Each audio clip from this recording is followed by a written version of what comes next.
Jangan lupa subscribe channel TV9 Lombok News dan nyalakan notifikasinya.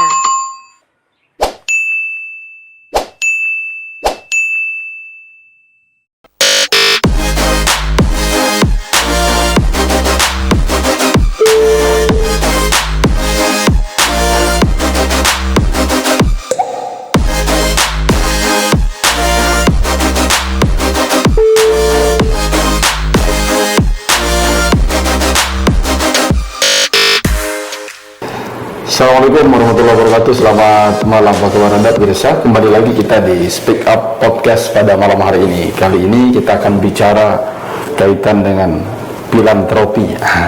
Kalau sudah disebut filantropi itu sudah kelihatan lah siapa narasumber yang bakal hadir di sini itu. Kita akan banyak bicara bagaimana nanti aksi ACT, aksi cepat tanggap. Jadi tidak ada yang tidak cepat untuk ditanggapi. Sudah hadir bersama kami, beliau adalah Kepala Cabang ACT Provinsi NTB. Apa kabar Bang Juwaini Pratama ya? Alhamdulillah, baik Bang. Oke, kita buka masker Bang ya, karena kita sesuai jarak kita sudah sesuai dengan protokol kesehatan. Siap. Bang Juwaini sehat ya? Alhamdulillah. Kesehatan yang paling penting di saat musim pandemi seperti saat ini. Betul. Tapi saya lihat Bang Juwaini masih tetap semangat terus ya. Mudah-mudahan tetap diberikan kesehatan, Bang. Kegiatan apa sekarang Bang di tengah situasi pandemi ini? Aksi cepat tanggap ACT ini masih tetap aktif? Kalau sekarang di NTB sendiri kita fokusnya memang kurban kan sejak H-60 lah, bulan Juni kemarin kita sudah mulai fokus kurban. Cuman karena sedang PPKM sekarang, secara nasional kita diminta untuk buat posko darurat COVID gitu, di semua kantor cabang. Kemarin juga baru teman-teman di pusat itu meluncurkan layanan Medis Care Line, yang layanan kesehatan gratis untuk warga yang mau konsultasi kesehatan. Gitu sih kalau yang sekarang ini. Sekarang sibuk berarti Bang? Ya sibuk nggak sibuk ya kita harus bergerak. Kalau top leader kita bilang diam itu yang bikin penyakit, jadi orang kita harus bergerak terus. Betul. Memang kalau bergerak itu ya, sehat daripada diam membeku jadi penyakit. Ya. Berarti ACT buka untuk kantor pelayanan untuk COVID-19. Untuk sementara karena bukan untuk pelayanan medis ya, tapi konsultasi kesehatan. Konsultasi kesehatan ini mengulang yang kemarin di awal pandemi itu kita buat Humanity Care Line (HCR).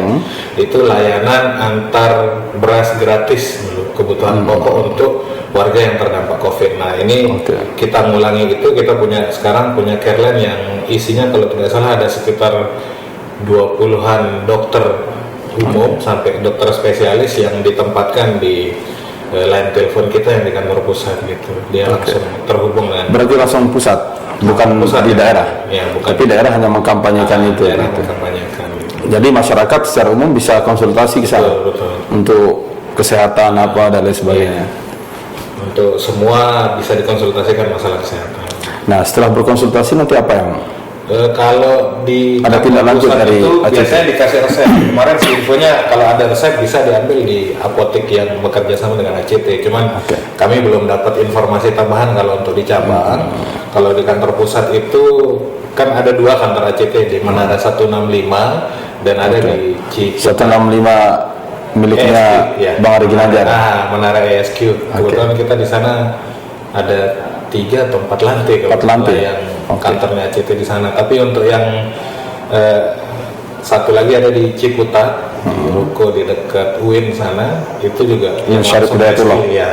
Itu langsung yang alat-alat rescue semua kita di sana kantornya itu juga dibuat jadi posko darurat. Itu kalau di pusat. Konteks kita di NTB, Bang. Karena Abang sebagai kepala cabang ACT NTB gitu ya, senang bisa hadir di sini gitu. Apa yang dilakukan selama COVID-19 ini? Kalau kita sejak awal tahun 2020 yang di lockdown itu, yang kita ada pembatasan itu, kita rutin melakukan aksi pembagian bahan pokok waktu itu. Ada beras gratis, ada APD medis, itu kita bagikan rutin dari kerjasama dengan beberapa mitra. Kita ini kan secara garis besar itu adalah penghubung orang baik dengan penerima manfaat sebenarnya kalau bahasa kami di sana. Jadi yang paling baik ini adalah penghubungnya gitu. Iya enggak sih. Semua orang baik gitu kan.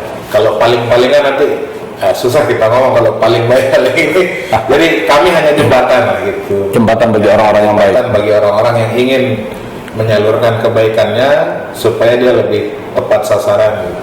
Itu saja sih kalau bahas. Bang, kalau kita lihat ACT ini kan salah satu lembaga sosial yang kemudian bergerak di bidang kemanusiaan, sosial dan kemanusiaan. Ini bagaimana mendapatkan mengumpulkan dana? Apakah sama dengan kemudian lembaga-lembaga amil zakat pada lainnya, atau memang ACT ini agak berbeda pergerakan? Konsep ininya sih sama lah. Kan kalau konsep pergerakannya begitu. Konsep pergerakannya sama karena sejak 2018-2019 kita juga sudah mendeklar sebagai gerakan filantropi keislaman gitu. Jadi ACT itu di bawah wadah Global Islamic Philanthropy. Jadi pimpinan kita, Presiden GIP kita sebut itu Bapak Ahyudin. Itu dulu beliau adalah founding fathernya ACT, sampai sekarang beliau jadi Presiden GIP. Nah, ACT ini adalah salah satu wadah penghubung gitu antara orang baik satu dengan orang baik lain dengan penerima manfaat. Selain ACT, kita juga ada Global Wakaf, ada Global Kurban. Ini yang wakaf. Itu programnya, program ACT atau lembaga yang di bawah satu naungan? Bawah satu naungan GIP. Kalau di pusat dia terpisah-pisah direktoratnya. Tapi kalau di cabang ACT adalah cabang Global Wakaf yang ngurusi wakaf, Global Kurban yang ngurusi kurban, Global Zakat yang ngurusi zakat. Kayak bagian-bagian lah. Bagian-bagian. Nah, ACT yang ngurus kemanusiaan secara umum gitu. Cuma di kantor cabang itu ya ACT lah, anunya gitu, induknya gitu. Payung besarnya.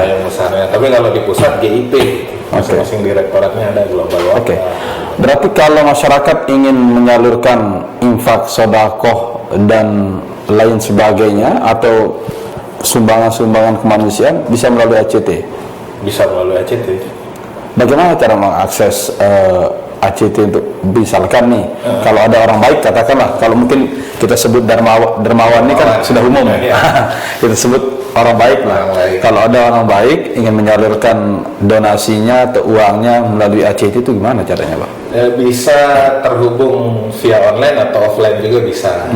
Kalau offline kan kita kantornya di Jalan Sriwijaya, Pak. Jalan Sriwijaya sebelum boleh kita sebut merek orang? Boleh. Kita persis satu bersebelahan tembok dengan Hotel Grand Legi. Iya.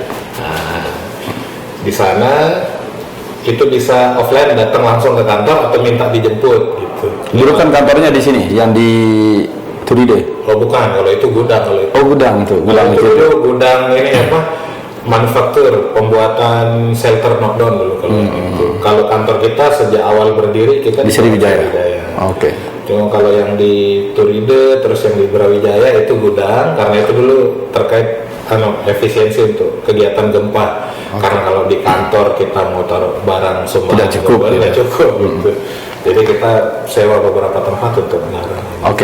Artinya kalau ada orang baik yang mau mendonasikan atau mengeluarkan infak, sedekah dan sumbangannya itu bisa langsung ke kantor ACT. Di Jalan Sriwijaya nomor 80J. Samping Grand Legi ya. Atau bisa via online. Online ini kita ada beberapa platform yang memang khusus untuk ACT. Ada donasi.act.id atau yang sekarang sedang kita kembangkan itu lombok.indonesiadermawan.id kalau untuk yang di cabang Lombok NTB, atau langsung indonesiadermawan.id untuk jadi yang bisa diakses di sana. Nanti sudah tersedia itu rekening dan lain sebagainya untuk penyalurannya. Pilihannya itu semua, zakat, menunaikan zakat di sana bisa, kurban bisa, wakaf juga bisa gitu, atau sedekah umum juga bisa gitu.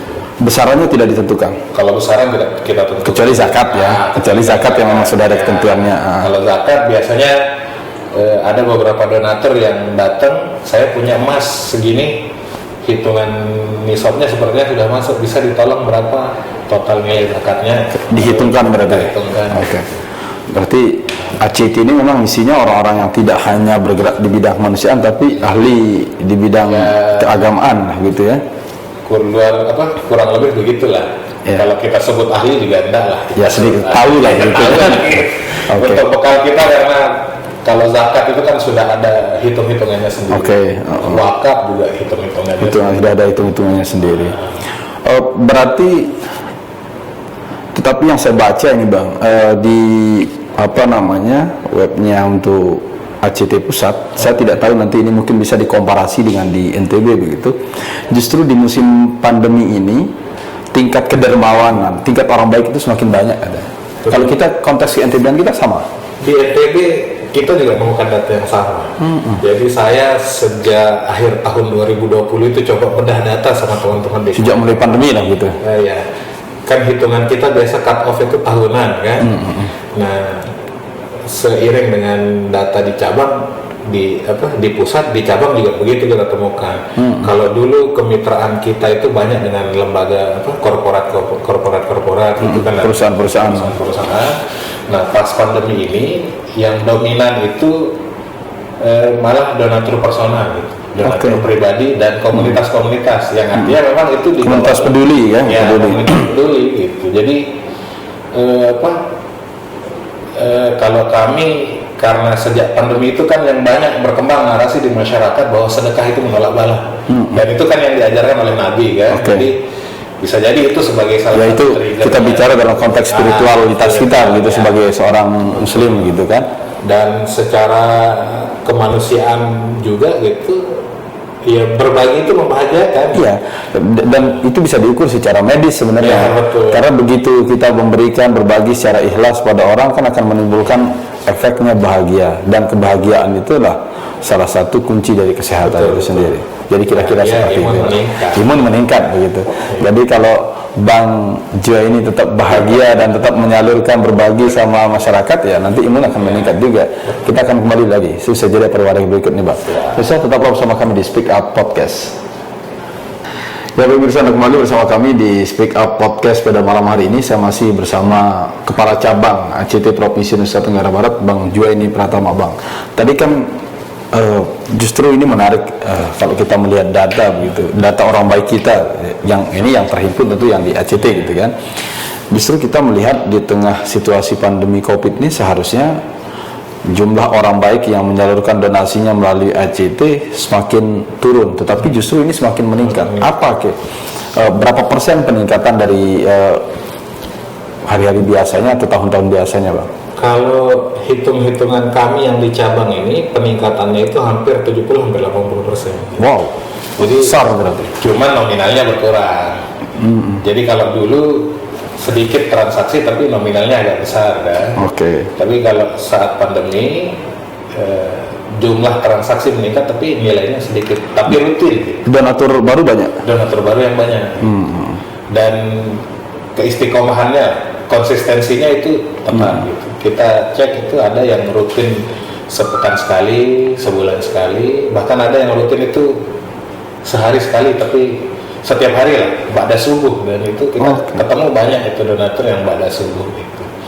Dan itu nilainya tidak terlalu banyak, tapi kan secara spiritualnya itu dapat lah. Kita donasi ba'da subuh itu kan, kalau hadis menyatakan bahwa kita didoakan oleh dua malaikat, terus kita diaminkan doa kita gitu.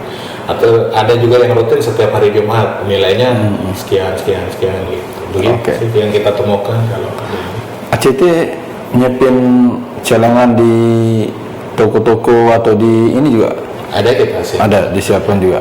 Itu sama juga sama juga gitu. Yang dihimpun begitu. Cuman memang tidak terlalu jadi prioritas kita kan untuk celengan kita. Karena mungkin jumlahnya tidak banyak. Tidak banyak. Tapi yang kita tekankan ini transaksi, karena pandemi juga kan. Untuk kontak dengan orang itu kita juga agak mengurangi. Ya biasanya kita ngasih tadi Lombok dan Indonesia Dermawan itu. Jadi silakan tinggal akses di sana gitu ya.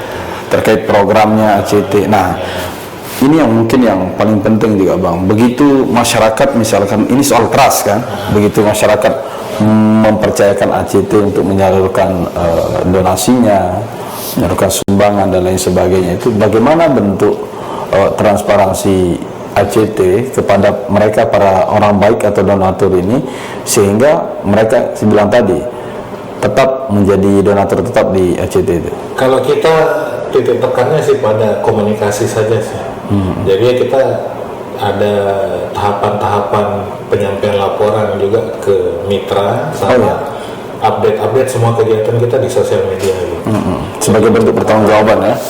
Kalau kita itu ya tagline-nya itu aksi dan narasi. Aksi dan narasi nanti ya itu akan menghasilkan bukan narasi dulu beraksi gitu. Bukan narasi dulu tapi aksi. Dulu. Baru kita narasikan dia gitu. Karena aksi cepat. Aksi narasi baru nanti akan menghasilkan kepercayaan gitu. Begitu sih konsep kalau sederhananya di kita gitu. Iya.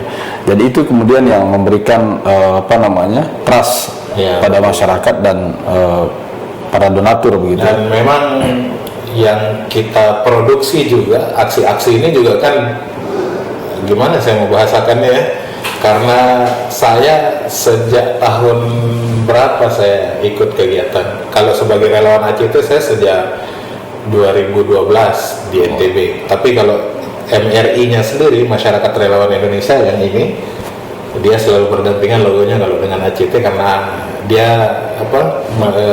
relawan kita di lapangan ini MRI. Itu dia sejak 2005 kalau MRI ini 2005 sampai dengan 2021 ya. 2005 itu kalau tidak salah dulu dia penanganan kasus busung lapar yang di Sambelian 2005. Nah saya mulai aktif di MRI itu sejak 2012. Waktu itu relawan kurban kita. Dari sana sampai sekarang ya saya menemukan banyak aksi-aksi yang tidak terduga bahwa ternyata filantropi donasi yang dikumpulkan itu bisa dibuat begini untuk memaksimalkan pelayanan. Misal kalau kayak sekarang itu kita punya food bus berjalan, dapur bus berjalan. Kita sebut food bus, itu baru launching beberapa hari yang lalu. Nanti mungkin akan ada seremoni launchingnya. Itu dia bisa memproduksi, ini saya belum tahu kapasitas produksinya berapa. Dapur berjalan bus. Sebelumnya kita punya food truck itu waktu gempa Lombok ada dulu datang. Nah itu kita lihat itu. Nah itu ada 1000 porsi dia bisa produksi sehari. Masakan standar resto. Nah kalau food bus ini lebih banyak lagi. Cuman kita belum dapat ini berapa anaknya gitu. Berarti belum beroperasi sekarang. Baru sekitaran Jakarta kayaknya. Baru sekitaran Jakarta. Berarti di NTB pasti akan kebagian gitu ya. Insya Allah mudah-mudahan kita kebagian kayak food truck kemarin. Tapi kita sih harapannya kita bisa punya sendiri di cabang gitu. Ini juga kita sedang mengumpulkan orang-orang baik untuk bisa mengumpulkan donasi untuk bisa datangkan. Semoga orang-orang baik yang mendengar podcast kita ini bisa mewujudkan itu gitu ya, sehingga nanti ACT kemudian bisa menyalurkan ya dalam bentuk makanan siap saji gitu ya. Karena kita lihat juga di setiap puasa ACT menyalurkan makanan siap saji baik buka maupun sahur itu kan. Kalau food truck itu dulu 1000 porsi dan masaknya itu langsung chef dari hotel. Namanya Chef Joni. Jadi makanannya standar hotel gitu ya. Menunya menu hotel 1000 porsi gitu. Yang bisa disediakan setiap hari. Dan itu bisa diperoleh oleh siapa saja? Siapa saja yang berada di lokasi itu. Siapa saja yang mau dan membutuhkan lah. Mobile berarti. Mobile dia. Keliling. Itu kalau sekarang food truck itu ada 4, food bus ini kita baru 1, belum lagi ada water tank itu yang distribusi air itu kapasitasnya sampai 20.000 liter. Itu yang di dalam negeri saja, belum lagi yang di luar negeri. Kalau untuk yang di NTB kita banyak juga. Kalau di NTB kita masih sumur bor ini gitu. Numpang kalau bisa didatangkan bisa gitu datang. Tapi untuk sementara yang kita fokuskan di sini pembangunan sumur bor. terutama di daerah-daerah kering kita. Betul. Masih banyak yang belum bisa terjangkau, Bang. Karena ini kan sudah masuk musim kemarau ini, sudah mulai masuk musim kemarau. Kita sudah mulai, meskipun kemarin sempat sebentar hujan ya, mungkin untuk menghabiskan stoknya saya stok hujannya. Tapi kalau sudah musim kemarau kan banyak sekali kita kayak wilayah-wilayah kita di bagian selatan, di Jerowaru, Lombok Timur ke selatan itu daerah kering sekali begitu. Termasuk juga kita yang di Sekotong, bagian Sekotong, kemudian di Gunung Sari juga di dataran-dataran tinggi itu kan itu tersentuh oleh ACT. Ya, alhamdulillah kita selama berdiri cabang di NTB kita rutin setiap tahun. Untuk sumur ini juga sekarang sedang kita kampanyekan pembangunan sumur ada di salah satu daerah perbatasan Lombok Timur dan Lombok Tengah. Itu info yang kita dapatkan itu untuk memandikan jenazah pun mereka harus beli air gitu. Padahal itu daerah yang masih terjangkau lah. Nah ini ada kita sedang kampanyekan, mudah-mudahan dalam waktu dekat ini bisa terbangun. Nah, nanti kalau sudah kita peresmian, kalau dia sudah bisa terbangun, insya Allah kita undang juga teman-teman media. Siap, nanti kita siap backup lah. Karena ini aksi-aksi kemanusiaan ini kan harus kita sebarluaskan sehingga orang-orang baik ini bisa berkumpul begitu. Bang, kita kan ya hampir 2 minggu lagi lah akan Lebaran Idul Adha. Termasuk salah satu yang kemudian jadi program ACT kan kurban. Ini sudah berapa terkumpul sekarang? Kalau di kita itu memang kalau kurban ini karena kondisi keagamaan masyarakat kita kan yang lebih banyak memilih berkurban di sekitar tempat tinggalnya. Jadi dari tahun ke tahun memang tidak terlalu banyak yang kita peroleh. Hanya saja memang kalau kami di ACT itu konsepnya kalau kurban itu kita menyebarluaskan manfaat kurban. Jadi kami di NTB tidak mengkampanyekan kurban di NTB, kita kampanyekan kurban di daerah luar. Nah nanti cabang lain yang kampanyekan kurban di NTB. Bagaimana maksudnya itu, Pak?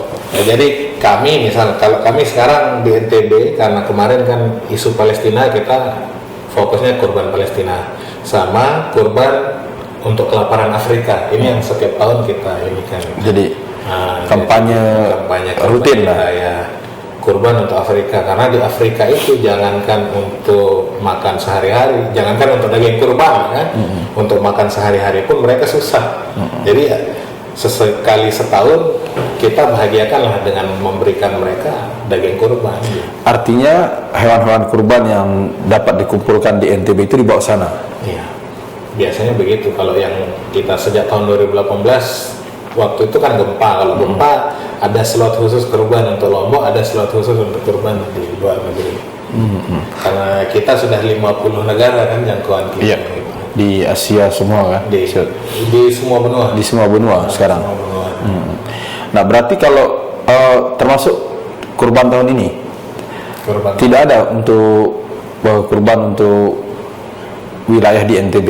Ada, ini tapi ada, cuman kita memang tidak berani kan, karena semua kalau untuk penyembelihan hewan kurban itu kita ngikut instruksi dari perusahaan. Jadi dagingnya yang dibagikan atau langsung hewan kurban? Belanja kurbannya kalau ada jatah alokasi di sini itu kita diminta belanja di sini, belanja hewannya. Baru kita potong di sini gitu. Kalau ACT menyebarluaskan manfaat kurban ini sekaligus menyebarluaskan kebahagiaannya.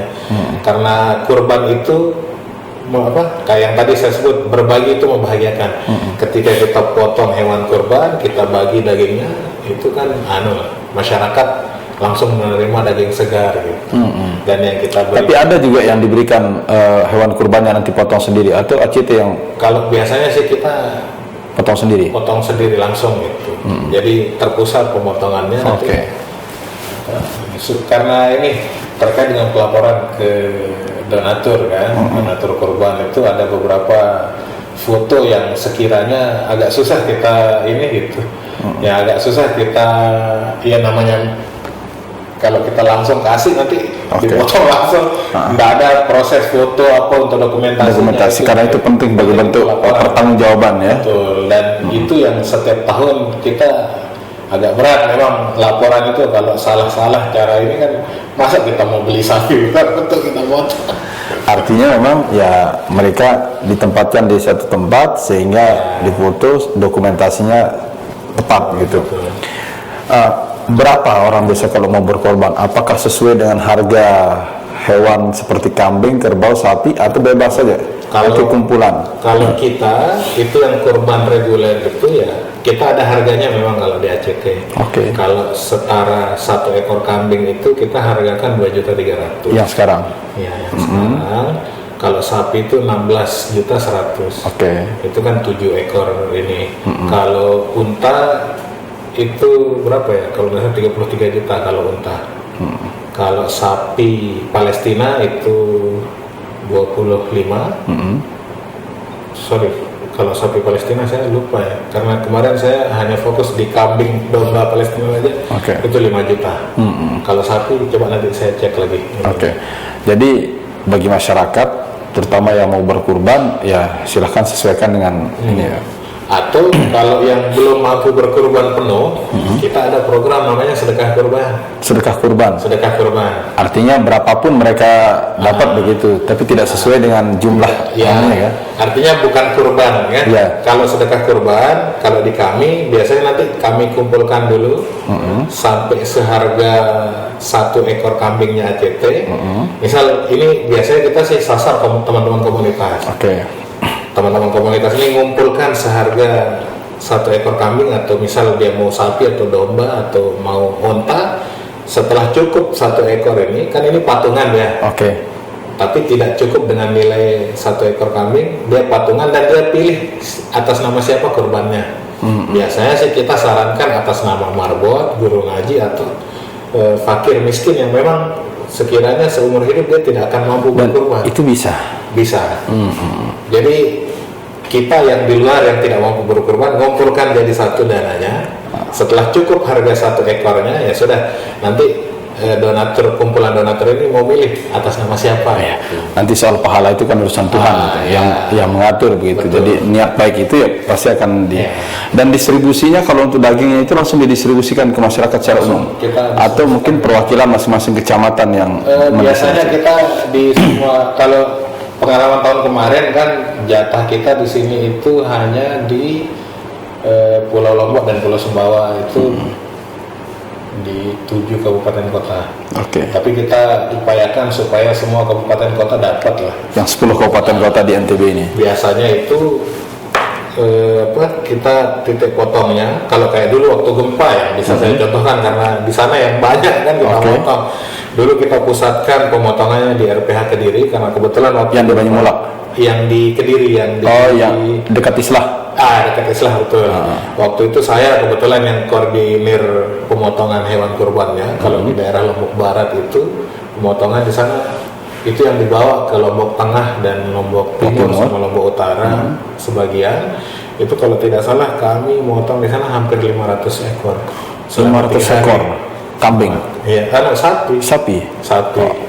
Karena hari terakhir itu ada tambahan sekitar 100.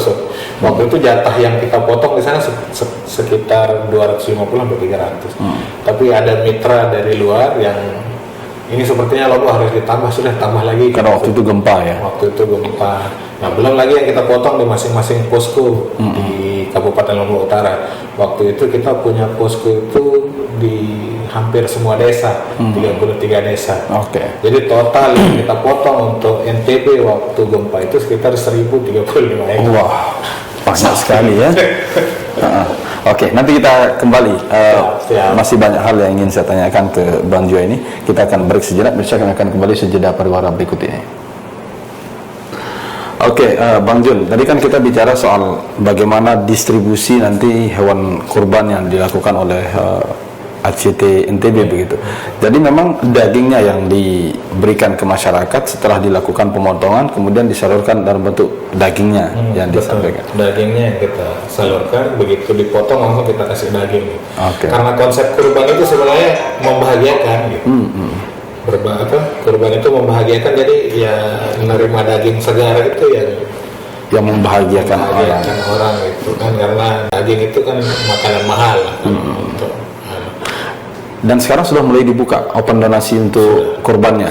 Sejak kapan? Sejak kapan sampai kapan kalau khusus untuk kurban? Kurban itu kita buka sejak H+4 H+4 Idul Adha sudah kita buka tahun lalu sampai H+3 besok Idul Adha yang besok itu untuk kurban tahun ini.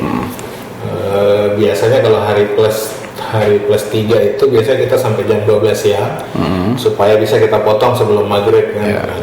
Jadi untuk proses beli hewannya lebih cepat ya. Sekarang sudah ada yang ini terkumpul. Alhamdulillah sudah ada yang terkumpul beberapa puluh ekor kambing. Sama ada 1 ekor sapi yang sudah ada. Berarti masih nunggu juga nih pada masyarakat. Jadi kalau biar tidak repot-repot menyembelih diri sendiri, lebih baik diserahkan kepada lembaga yang memang sudah memiliki track record yang jelas gitu ya, memiliki lembaga yang tidak diragukan lagi gitu. Salah satunya ACT gitu ya. Dan soalnya cara mengakses untuk memberikan kurbannya sama dengan yang lainnya. Ada di platform kita yang lombok.indonesiadermawan.id ada, atau bisa juga lewat Kerline kantor di WA 0823403330, atau bisa langsung datang ke kantor di Jalan Sriwijaya. Dekat lah kan. Kalau kita seputar Lombok ya masih bisa. Tapi kalau tidak mau ya tinggal buka platform online kita lombok.indonesiadermawan. Kalau media sosialnya apa namanya Bang? Artinya nanti biar masyarakat secara tidak langsung bisa mengikuti, bisa mengetahui ini loh kegiatan-kegiatan tanpa menunggu pertanggungjawaban tahunannya begitu kan? Karena nanti pasti semua di post kan? Semua kita post ya. Kalau Facebook kita, fanpage kita Aksi Cepat Tanggap Nusa Tenggara. Kalau di Instagram itu ACT_NTB. Jadi itu yang akun resmi ya? Itu yang akun resmi kita, dan masing-masing kita juga semua staf cabang juga biasanya sering share berita-berita dari fanpage kita ya. Aksi-aksi kita, teman-teman cabang nge-share juga ya. Jadi nanti masyarakat secara luas bisa mengakses itu ya. Kalau di Facebook, di fanpage itu Aksi Cepat Tanggap Nusa Tenggara Barat. Kalau di Instagramnya ACT_NTB. Jadi bisa kalau mau lihat kegiatan apa segala macam. Dan semua rekening kita atas nama Aksi Cepat Tanggap untuk yang donasi umum, global kurban untuk yang kurban. Khusus kurban. Ya, bisa juga sih lewat ACT, yang penting konfirmasi. Jadi semua rekening kita itu resmi atas nama lembaga kita, Aksi Cepat Tanggap, global kurban, global wakaf, global zakat. Kalau di luar itu ada yang mengatasnamakan ACT berarti bukan itu. Kecuali kalau ada program kayak tadi yang sedekah kurban, ngumpulkan dulu sampai cukup harganya baru disetor ke ACT, itu baru berbeda. Bisa ya? Bisa. Tapi itu penanggung jawabnya ya komunitas atau orang yang ini gitu. Sebelum disetor ke atas rekening atas nama lembaga ya kita tidak berani bertanggung jawab kecuali kalau dia sudah punya surat tugas dari. Itu kan aksi-aksi sosial kemanusiaan yang dilakukan oleh ACT Bang. Pola pemberdayaan atau apa ada juga dilakukan oleh ACT. Seperti apa? Kalau pemberdayaan kita itu concernnya di campaign wakaf. Karena kan seperti yang saya bilang tadi, kita sudah nyebut diri lembaga filantropi Islam.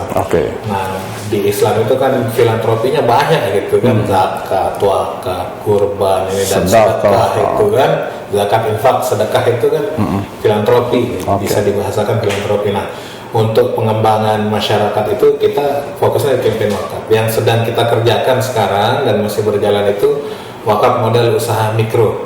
Jadi kita pemberdayaan ibu-ibu bakulan gitu, kan itu sering keliling-keliling gitu kita lihat. Tapi sekarang kan udah nggak ada pakai bakulan Bang, kan pakai motor aja. Atau ada yang jual-jual jajan gitu. Jual-jual jajan yang jual-jual jajan ini kita ada sekitar sekitar 80 kalau nggak salah yang masih aktif itu, yang kita itu diberikan modal oleh ACT. Dan kita berikan pelatihan manajemennya lah begitu, keuangan itu, catatan keuangan. Itu yang bergulir dananya begitu selesai. Dulu awalnya 25 orang, sekarang sudah jadi 80 orang. Oke. Dana bergulir yang kita pakai akadnya itu Kordul Hasan. Jadi kita kita kasih modal, dia balikkan sesuai yang dia saja yang dikasih. Nah, nanti dana yang tidak ada bunga, tidak ada ini, dan kita alihkan lagi begitu dia terkumpul semua, kita alihkan ke yang lain. Begitu modelnya. Kalau masyarakat kita masih ini masih banyak yang seperti itu. Banyak. Dan masih banyak lagi yang akan disentuh kan. Masih banyak. Itu pemberdayaan dalam bentuk mungkin tidak ekonominya gitu kan, untuk ekonomi keumatan begitu, mereka yang dagang bakulan. Tetapi selain pemberdayaan ekonomi, pendidikan dan lain sebagainya disentuh nggak oleh ACT, Bang? Kita semua sih. Yang untuk pendidikan, kita ini dalam waktu dekat ini akan ada pembangunan sekolah di 4 titik. Di Lombok Barat 1, di Lombok Tengah itu 1, di Sumbawa dan di Bima 1. Untuk lembaga pendidikan? Untuk lembaga pendidikan itu yang memang dia sekolah tepian negeri kita sebut. Jadi dia sekolah yang fokus melakukan pendidikan untuk anak didik tanpa memberatkan anak didiknya gitu. Kayak misal yang di Sumbawa itu di namanya itu MI Tangkam Kulit, Madrasah Ibtidaiyah Tangkam Kulit. Kita sentuhnya yang sektor swasta. Karena negeri kan sudah punya anggaran tersendiri gitu. Terus yang di Gunung Sari itu di Lombok Barat itu Pondok Pesantren Yatim Ar-Rahman. Sama yang di Lombok Tengah itu saya lupa namanya itu Al-Ijtihad Al-Ma'arif kalau nggak salah. Sama ada di Sorop itu di Bima, Kabupaten Bima. Yang dibantu itu memang dalam bentuk fasilitas ini ruang belajar, gedung, atau kita bangunkan ruang kelas, ruang guru dan perpustakaan. Karena itu ada 3 yang komplit kita bangunkan, sampai toiletnya juga ada. Begitu juga yang di ini. Tidak mesti dia harus ibtidak atau SD, yang penting ketika kita asesmen dia layak untuk dapat sesuai standar lembaga pendidikan begitu ya. Jadi kan kita prosesnya ada data masuk. Biasa kita asesmen dulu, sesuai kebutuhannya apa dan memang layak atau tidak. Begitu dia sudah kita nyatakan layak, kita fundraisingkan dulu gitu. Kita fundraisingkan, kita campaignkan dia di media sosial, di crowdfunding atau di platform donasi online kita. Kalau dananya sudah terkumpul ya baru kita berikan. Nah, ini kebetulan ada donatur kita dari luar yang memilih 4 sekolah ini untuk yang di NTB. Dan ini akan dibangunkan dalam waktu dekat ini begitu ya. Oke. Terima kasih Bang Jaini atas waktunya di malam hari ini. Kita berbicara banyak tentang bagaimana sebenarnya ACT dalam kegiatan filantropinya gitu. Kita doakan supaya ACT tetap istiqomah dan menjadi salah satu lembaga yang memang dipercaya oleh masyarakat ataupun para donatur untuk menyampaikan atau memberikan infak, sedekah, zakat ataupun kurban dan lain sebagainya kepada ACT, terutama di kita di Nusa Tenggara Barat. Bisa sampai ketemu di Speak Up minggu depan. Assalamualaikum warahmatullahi wabarakatuh dan sampai jumpa.